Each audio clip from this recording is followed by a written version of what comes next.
Hello दोस्तों, आज हम लोग पढ़ेंगे राष्ट्रीय शिक्षा नीति 1986 के बारे में। एक्चुअली में 2019 में भी आपकी शिक्षा नीति बनी हुई है, तो उस 1986 के बारे में पढ़ेंगे।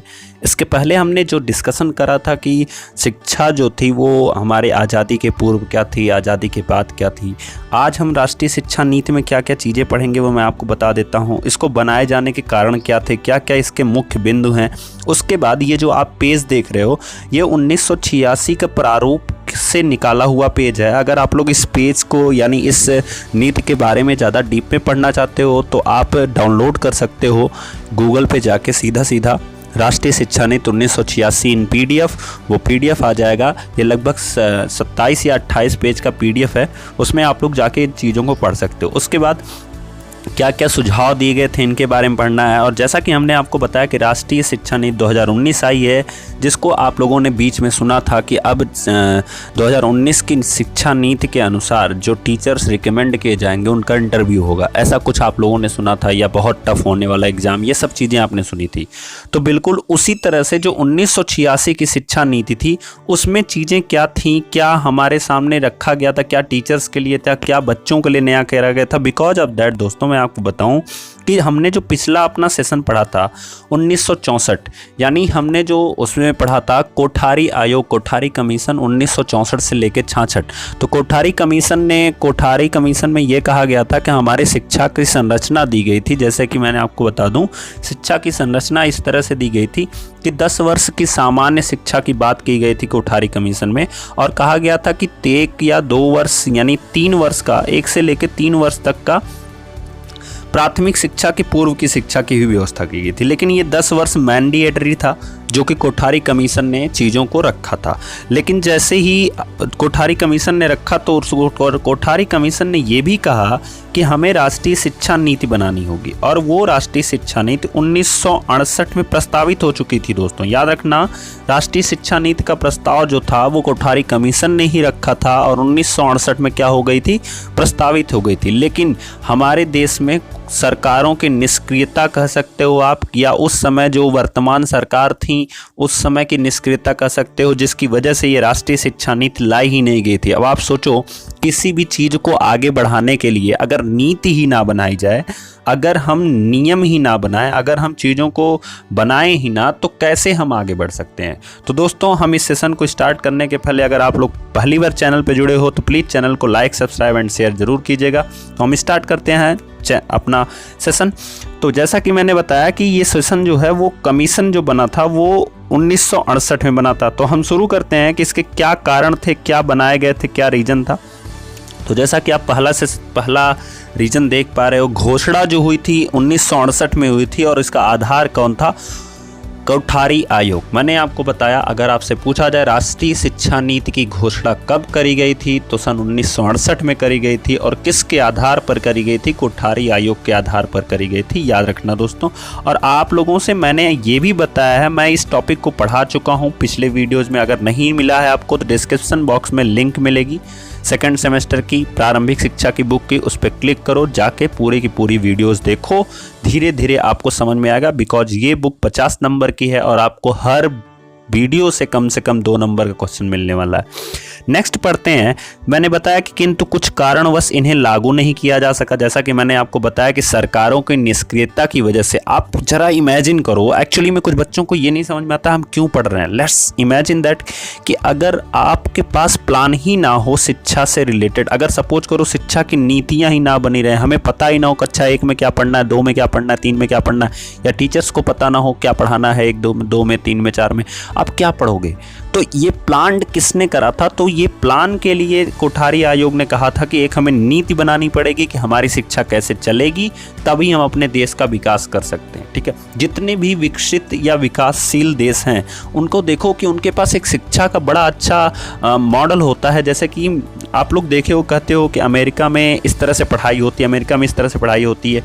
तो शिक्षा ही उस देश को विकसित बनाती है, विकासशील बना सकती है। ठीक है, अगर वो शिक्षा ही ना हो तो सोचो, हमारा देश 1968 तक अपने पास शिक्षा नीति नहीं रखता था। 1968 में शिक्षा नीति रखा तो गया, लेकिन ये पारित नहीं हुई। उसके बाद क्या हुआ, कुछ कारणों की वजह से ये लागू नहीं हुई। अब आप ध्यान से सिर्फ कहानी को सुनो, आपको पूरी शिक्षा नीति याद हो जाएगी। 1985 में तत्कालीन प्रधानमंत्री राजीव गांधी ने इसे विकसित एवं लागू करने की घोषणा की, ठीक है। और ये जो शिक्षा नीति थी उसके बाद संसद में मई 1986 में से पारित हो गई थी। मई 1986 में क्या हो गई, पारित हो गई थी। इसमें यह भी लिखा गया था, याद रखना, इसमें यह भी लिखा गया था कि हर 5 वर्ष के बाद, कब पारित हुई, 86 में, हर 5 वर्ष के बाद इसके आयामों का, इसकी उपलब्धियों का, इसमें क्या क्वालिटी आई, इसको लागू करने के बाद क्या कमियां बन रही हैं, अभी कौन सी चीज़ों की पूर्ति करनी है, इन द सेंस आप ये कह सकते हो कि एक ओवरव्यू लिया जाएगा हर 5 वर्ष के बाद कि देश में शिक्षा का स्तर किस हद तक सुधार हुआ या किस हद तक अभी हमें काम करने की ज़रूरत है। तो 5 वर्ष के बाद, यानी आप समझ लो कि जैसे ही 5वां वर्ष आपका 86 में था तो 5 वर्ष 1991 में पूरा हो जाएगा। तो उसके पहले एक समिति का गठन किया गया, जो मई 1990 में समिति गठित हुई, आचार्य राममूर्ति समिति का गठन किया गया, जिसने इसमें संशोधन एवं सुधार हेतु किया गया था। इस समिति का गठन क्यों किया गया था, वही मैंने आपको बताया, किस स्तर तक शिक्षा का पूरा कह सकते हो कि अवलोकन करें, वो किस स्तर तक शिक्षा अच्छी हुई थी, किस स्तर तक शिक्षा में अभी भी कमियां थी, वो भी हमें निकाल बताना, इसलिए समिति का गठन किया गया। अब जब ये समिति गठित हो गई थी 1990 मई में, तो दिसंबर 1990 में इस समिति ने अपनी रिपोर्ट जमा की। अब ये रिपोर्ट किसके पास जमा करेंगे, तो मैं आपको बता रहा हूं, CABE, central advisory board of education, केंद्रीय सलाहकार समिति शिक्षा समिति, ठीक है, केंद्रीय सलाहकार शिक्षा समिति को इन्होंने अपनी रिपोर्ट सबमिट की। और जुलाई 1991 में, देखो, एक समिति इन्होंने, राममूर्ति ने अपनी सबमिट की रिपोर्ट, और फिर जुलाई 1991 में यही central advisory board of education की सिफारिश पर एक समिति, जिसके अध्यक्ष कौन थे, श्री N जनार्दन रेड्डी, याद रखना, वो उस समय के आंध्र प्रदेश के वर्तमान मुख्यमंत्री थे। कौन थे वर्तमान मुख्यमंत्री, कौन, श्री N जनार्दन रेड्डी, पुनर्विचार के लिए गठित की गई। यानी देखो, बड़ा सिंपल सा मैं आपको कॉन्सेप्ट समझाता हूं कि 1986 में, 1968 में इसका कॉन्सेप्ट लाया गया था। 1985 में जब ये राजीव गांधी प्रधानमंत्री हुए तो उन्होंने 1986 में, मई 1986 में इसको लागू कराया। 5 वर्ष के बाद, 5 वर्ष पूरा होना था 91 में, लेकिन 1990 में एक समिति का गठन किया गया। आचार्य राममूर्ति उसके अध्यक्ष हुआ करते थे।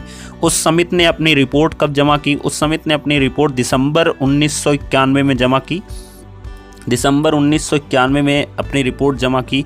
और फिर इसी रिपोर्ट को फिर से जांचने के लिए क्या किया गया, जुलाई 1991 में, दिसंबर 1990 में जमा की थी, और जुलाई 1991 में जनार्दन रेड्डी की एक समिति बनाई गई, जिसके अध्यक्ष जनार्दन रेड्डी थे। और जनार्दन रेड्डी कौन थे, वो थे आंध्र प्रदेश के वर्तमान मुख्यमंत्री, ठीक है।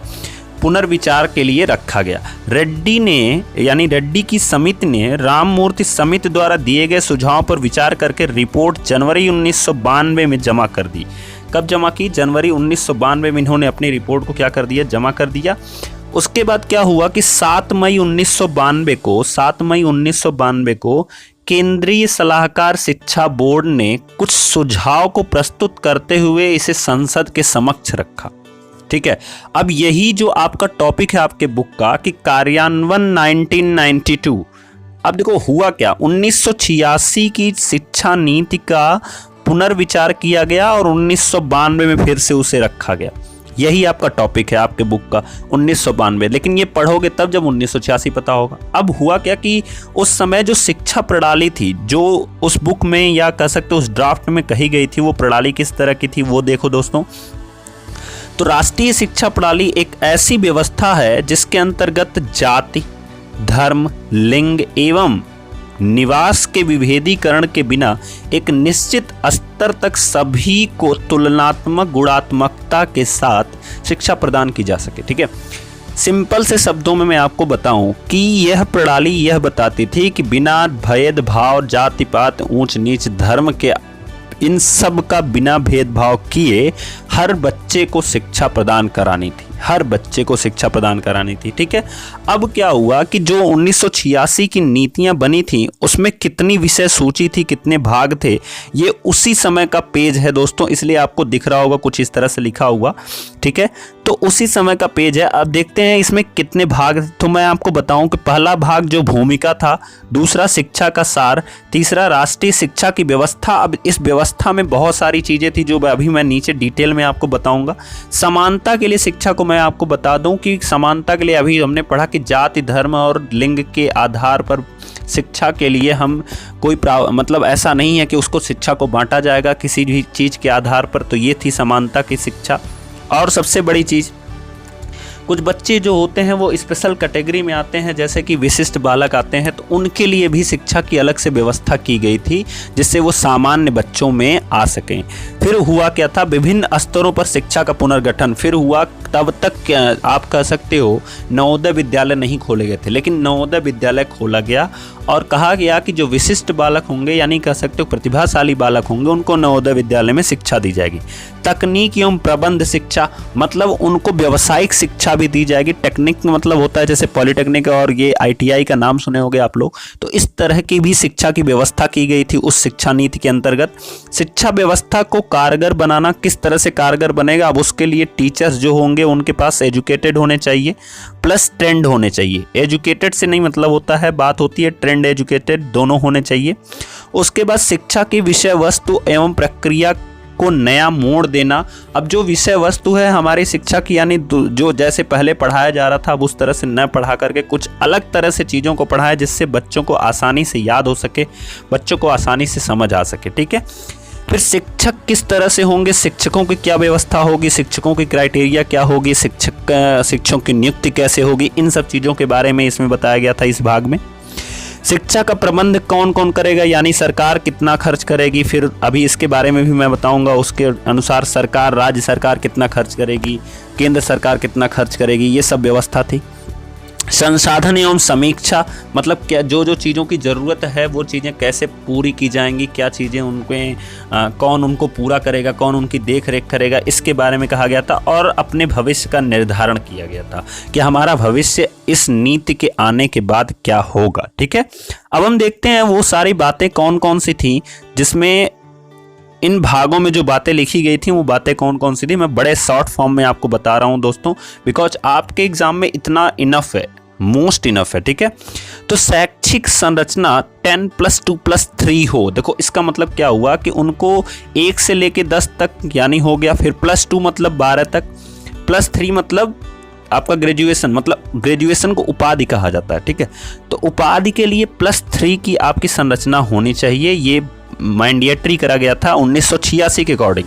जब 2019 की बात करोगे आप तो यही चीज़ें चेंज करके लिखी गई हैं। ठीक है, जब मैं 2019 की शिक्षा नीति को डिलीवर करूंगा तो मैं आपको बताऊंगा कि ये चीज़ें कैसे चेंज हुई थी। 10+2+3 के अकॉर्ड जगह पे 3+2 इस तरह से एक नीति आई थी, उसके अकॉर्डिंग चला है। ठीक है, 6 से 11 वर्ष तक के बच्चों को 1990 तक, देखो 1986 में बनी थी और 1990 तक अनिवार्य शिक्षा की व्यवस्था की गई थी, मतलब सारे बच्चों को। अब 19 कहोगे सर 1990 के बाद नहीं पढ़ना था क्या? बिल्कुल पढ़ना था, लेकिन अभी मैंने आपको बताया कि हर 5 वर्ष के बाद इसकी क्या होगी, समीक्षा होगी।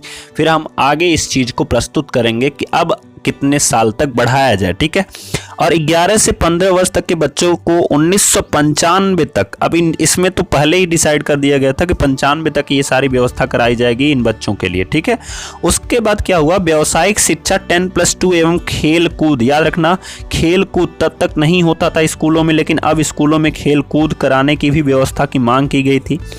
खेल कूद के साथ साथ सांस्कृतिक कार्यक्रम, जो बच्चे में जिस तरह का टैलेंट होगा उस टैलेंट के अकॉर्डिंग शिक्षा की मांग की गई। शिक्षा को कैसे प्रदर्शित किया जाएगा, इन सब चीज़ों की मांग की गई। उसके बाद हमारा हुआ 5वां नंबर, प्रतिभाशाली विद्यार्थियों के लिए नवोदय विद्यालय में शिक्षा की व्यवस्था की जाएगी। इसके बारे में भी बताया गया। ठीक है, कि नवोदय विद्यालय में प्रतिभाशाली विद्यार्थियों की व्यवस्था की जाएगी। उच्च शिक्षा हेतु विश्वविद्यालय और महाविद्यालय के अतिरिक्त खुला विश्वविद्यालय, ओपन यूनिवर्सिटी, NIUS का नाम सुने हो, ये ओपन स्कूल है जिसमें ट्रेनिंग दी गई थी टीचर्स को। ठीक है।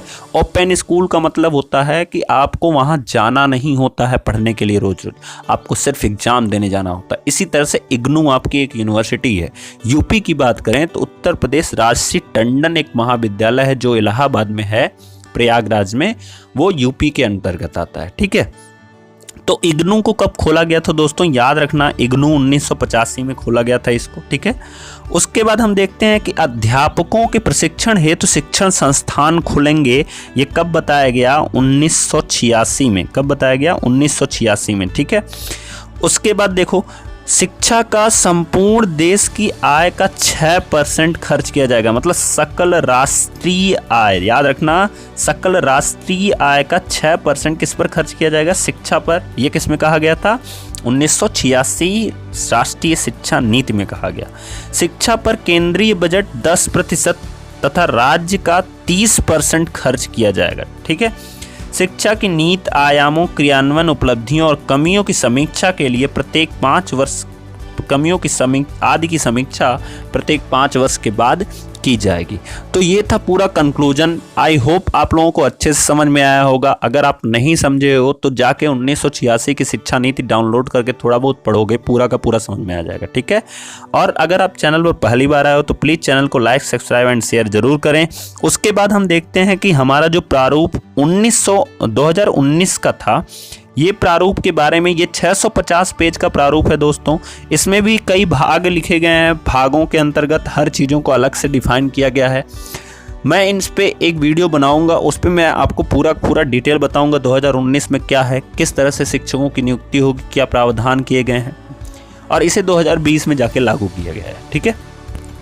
तब तक के लिए थैंक यू सो मच।